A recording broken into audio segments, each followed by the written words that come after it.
The land of the Thunder Dragon, blessed by its benevolent kings, is a small country on the path of gross national happiness. Drainage is a philosophy that guides the government and the people of Bhutan. Bhutan is on the southern slopes of the Himalayan mountains. Its northern region remains covered in snow all around the year, while the southern parts are used for settlements.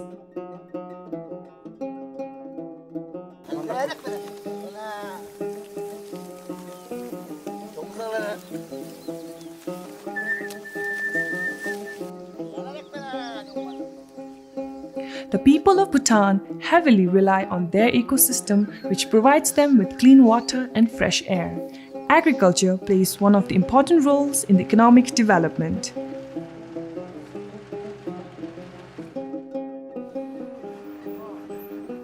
Even though the country does rely on its neighbors for the import of majority of the basic goods, its economy is built around agriculture, hydropower, and forestry. The most striking feature of Bhutan's socio-economic trajectory has been the unprecedented progress made toward poverty reduction over the last 2 decades. Project Dekyid, which can be loosely translated as well-being, is a project of Lead Alliance 2020 Fellows of Bhutan.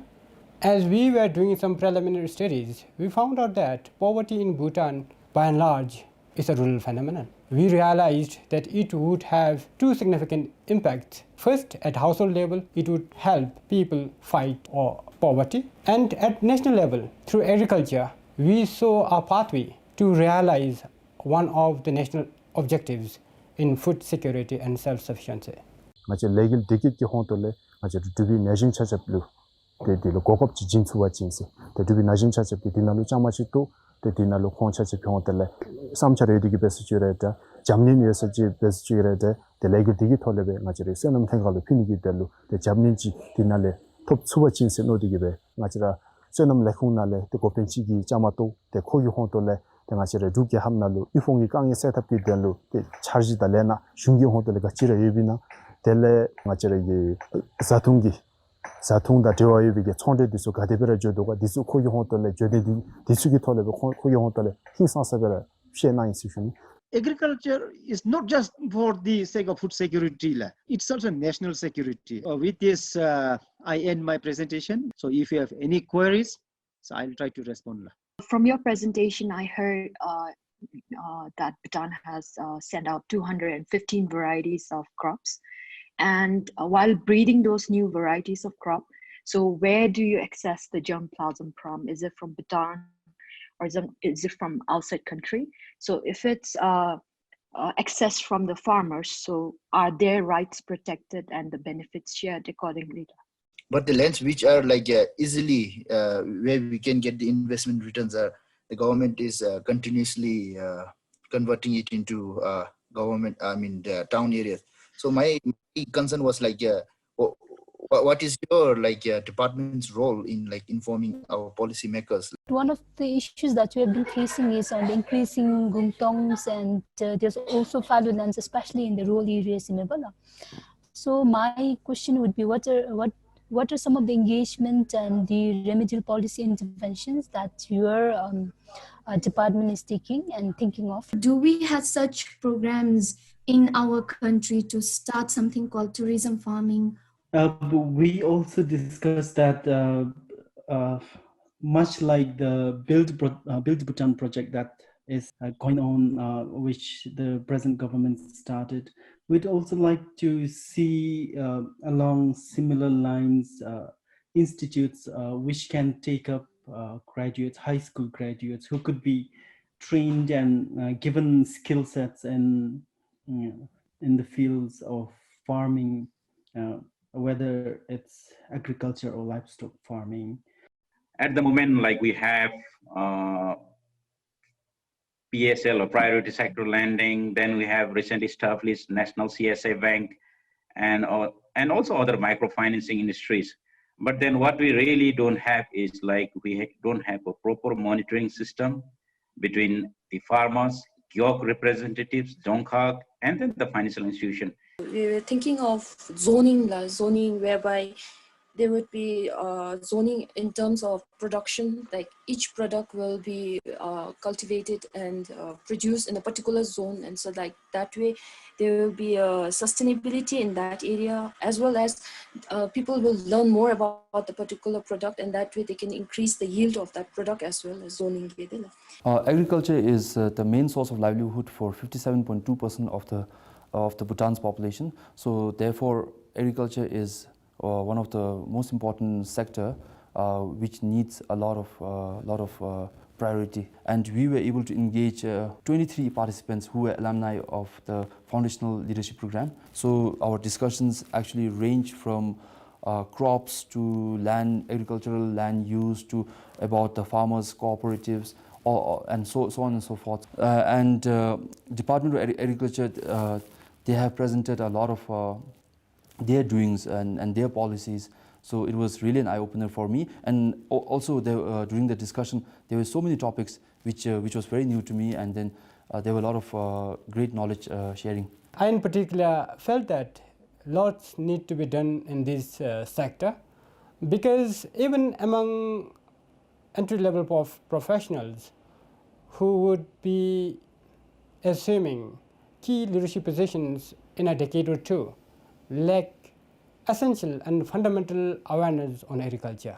Being Bhutanese, we are very unique and we can do it in a different way. Today's age, we have social media and we have other platforms, so we can raise our concerns, especially in policy reform fronts. The young leaders of today can raise their concerns through such platforms, but in a very amicable way. The best example right now why we need to talk about it is at this time when the COVID-19 has hit this world, Mola. And in this midst of pandemic, we really know now that why it's important for us to be independent when it comes to our dependence on our food and agriculture, and why we need to be sustainable with that. Tengachara nyamdile kangil ingom chachapluta dele ngachara senamgi tingün diso chongje tamni denlu chongje tamni nalu 조이미기 ingom chachapli denlu tengachara jongda larimji gorin tapchiksi shunina dedebe jongda larimdi jongda jimidia tengachara senamda dewaibigi chongje nalu kesho imi ingom지기라 나베 배우달로 연된다 릭바 디스야 삽 레시지라 톱지스 슈. Initially we wanted to do kind of a real life classroom setting, but what the pandemic has taught us is that we need to adapt to changing circumstances, and so that's what we did as well. Instead of trying to postpone the training, we decided to take it online, and I think we did a pretty good job. We had a lot of responses, a lot of interactions. And I'm quite happy that we managed to do it well. This kind of training courses or any kind of similar platforms also provides an learning experience for those entrepreneurs, aspiring entrepreneurs, or even the existing entrepreneurs, and to see that there are opportunities. I learned a lot about, for example, packaging being important, and which we still need to work on in Bhutan, and I agree with him also. And overall on his experience, I think I was more interested in that. His experience, him himself being an entrepreneur, about access to different information or access to relevant stakeholders or even marketing. There are areas where local entrepreneurs can contribute. There are specific structural areas and also areas in the value chain process that we can contribute. And I think specifically where we can support is in innovation, in marketing, in value addition, and in just being more productive and more efficient. So this is where I think there is opportunity for local entrepreneurs to support the existing system in agribusiness. One of the key focus by the government themselves, like we see in the 12 5-year plan, entrepreneurship and CSI development. And that has a direct link to food sustainability, because we being an agrarian country ourselves, and there's a lot of opportunities probably in the area of maybe a niche opportunity when we connect that to agribusiness. I think it is because we have been dependent on our neighboring countries for a very long time. So I think this is the time we should really talk about how to, if it's a house, when we are depending on a neighbor for our rice, then what if the neighbor is burned down, you know? So this time I think we really need to learn how to grow the rice for ourselves. Seeing so many people, young and old, from different backgrounds, from different sectors, showing interest in agribusiness especially, I thought that was very encouraging, because I think that also counters this myth that we have that people don't want to be engaged in this traditional view of agriculture and farming. They see it as a lifestyle of the past. And I thought for me it was very encouraging to see all kinds of people, Bhutanese, who are willing to put in the work and who are excited to become farmers and agribusiness entrepreneurs. The similar kind of program can be organized, even if it's not in person, but even in an online platform, because I shared about this training with a lot of other entrepreneurs I know, or friends, family members who are thinking about some businesses and who are currently unemployed or have been affected by COVID-19.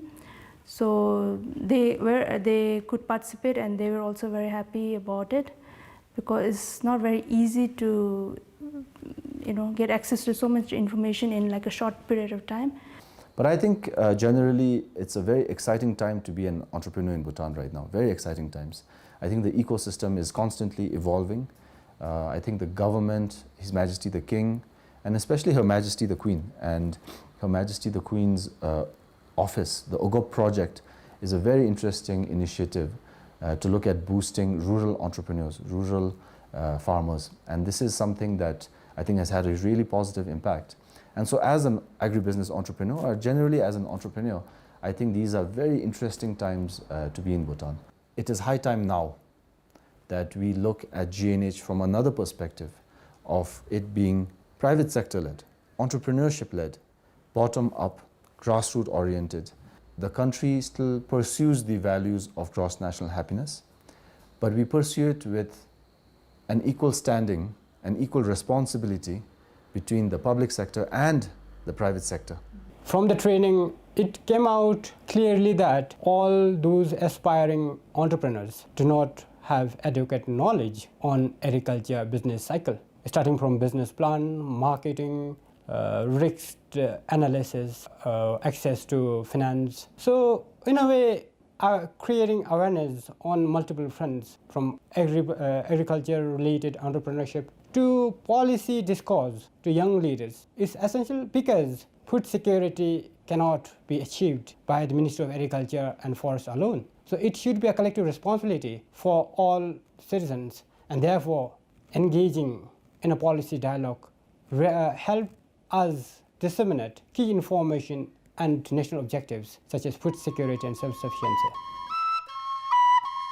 Funded through Lead Alliance Mongolia program, Project Dekyid is an attempt to generate policy recommendations in elevating poverty through discussions among young leaders of Bhutan. Project Dekyid aspires to be one of the projects that help the government on their journey of maximizing happiness for the people and elevating poverty and ensuring food security in Bhutan.